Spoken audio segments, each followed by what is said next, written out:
চাইতো আমার সাথে সংসার করার জন্য, ওর মা করতে দেয় নাই। আমি ওর মায়ের হাতে পায়েও পড়ছি যে আমাদের অন্তত এবার একটু স্পেস দেন, সে দেয় নাই।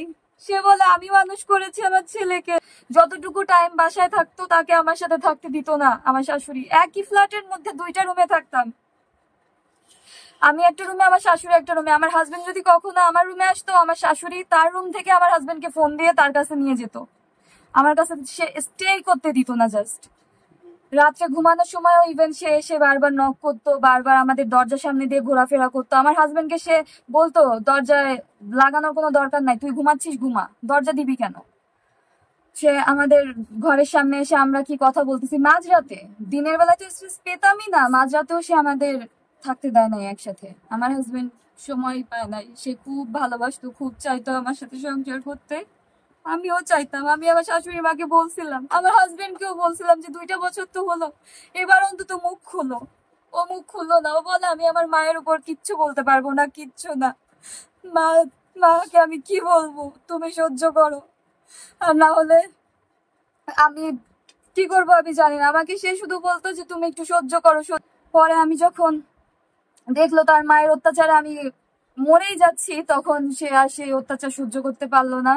তার মায়ের উপর অভিমান, আমার উপর অভিমান থেকে আমাকে ওর মা প্রায় প্রায় মারধর করতো, ও সেটা ঠেকাতো না। আমার উপরে ওর কোনো অভিমান ছিল না, আমাকে ও প্রত্যেকটা মেসেজ দিয়ে গেছে। আমাকে যে ও টেক্সট করতো হোয়াটসঅ্যাপে, সেই টেক্সট গুলো তো এখনো আছে। সেই টেক্সটের মাধ্যমেও সবাই বুঝতে পারবে যে আমার প্রতি ওর কোনো রাগ ছিল না, কোনো অভিমান ছিল না। ও শুধু বলতো ওর মাকে কিছু বলতে পারবে না, ওর মাকে ও কিচ্ছু বলতে পারবে না। ওর মায়ের অভিমান, ওর মায়ের উপর থেকে, মানে ওর মায়ের উপরেও এত অভিমান ছিল, এত কষ্ট ছিল যে ওর মা ওকে বুঝলো না। ও বারবার বলতো যে আমার মা কি বুঝে না যে তার ছেলে কিসে সুখী হবে, ছেলের বউ যদি সুখী না থাকে তাহলে ছেলে কিভাবে সুখী থাকবে। তার মা নাকি বুঝতোই না, সে অনেক বোঝানোর ট্রাই করছে, বাট তার মা বুঝতো না। এক পর্যায়ে তার মা যখন আমাকে ডিভোর্সের জন্য, তার মা লোভী ছিল, সে বলতো যে যৌতুকের জন্য যে গহনা টাকা বাড়ি গাড়ি দিবে তার ছেলেকে, সেরকম মেয়ের সাথে সে তার ছেলেকে বিয়ে দিতে চায়। তো আমার হাজবেন্ড যেহেতু আমাকে প্রচুর ভালোবাসতো, সে আমাকে পছন্দ করে নিজে বিয়ে করছে, তো আমার হাজবেন্ড চাইতো না আমাকে ডিভোর্স দিতে। আর আমি তো নির্দোষ, আমি যদি দোষী হইতাম তাহলে তো আমার হাজবেন্ড আমাকে ঠিকই ডিভোর্স দিয়ে দিত, সে তো মারা যেত না। কারণ ডিভোর্স তো বর্তমানে অ্যাভেলেবেল, আর এটা খুব প্রচলিত যে বউয়ের সমস্যা, ঠিক আছে ডিভোর্স দিয়ে দিই। আর তার তো এটার ক্যাপাবিলিটি ছিলই, সে আমাকে ছাড়তে চায় নাই, কারণ সে আমাকে বারবার বলতো তোমার কোনো দোষ নাই, তোমার ছাইড়ে দিলে তো তোমার জীবনটা শেষ।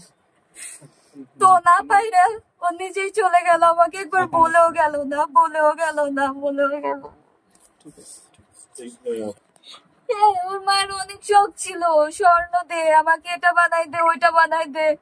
তার মায়ের শখ ছিল তাকে প্লেনে চড়াবে, সে তার মাকে প্লেনে চড়াইছিল।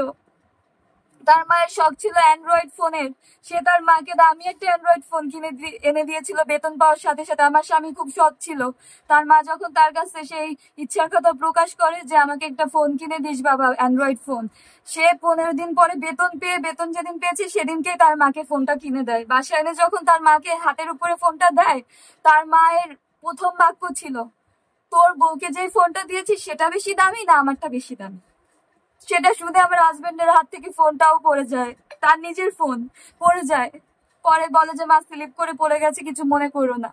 সেদিন রাতে আমার হাজবেন্ড আমাকে বলে যে দেখছো আমার মায়ের মানসিকতা কেমন, আমি তাকে খুশি হয়ে সে আমার কাছে চাইছে, তার ইচ্ছে পূরণ করলাম, সে আমাকে আবার আস্ক করে যে তোমার ফোনটা বেশি দামি না তার ফোনটা বেশি দামি।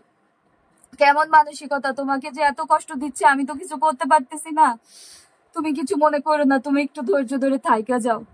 কিন্তু স্যাক্রিফাইস করতে করতে না আমার হাজবেন্ড ওইটাকে টেকেন ফর গ্রান্টেড নিয়ে নিয়েছিল। 2.5 বছরে সে মুখটাই খুললো না, সে মুখ না খুলেই সে চলে গেল। সে যদি একবারও তার মাকে মুখ ফুটে বলতো যে মা এটা অন্যায়, এটা ওর অধিকার, বা এটা আমরা হাজবেন্ড ওয়াইফ, এটা আমাদের অধিকার, ও বলেনি। ওর মাকে কিচ্ছু বলবে না, কিচ্ছু না মানে কিচ্ছু।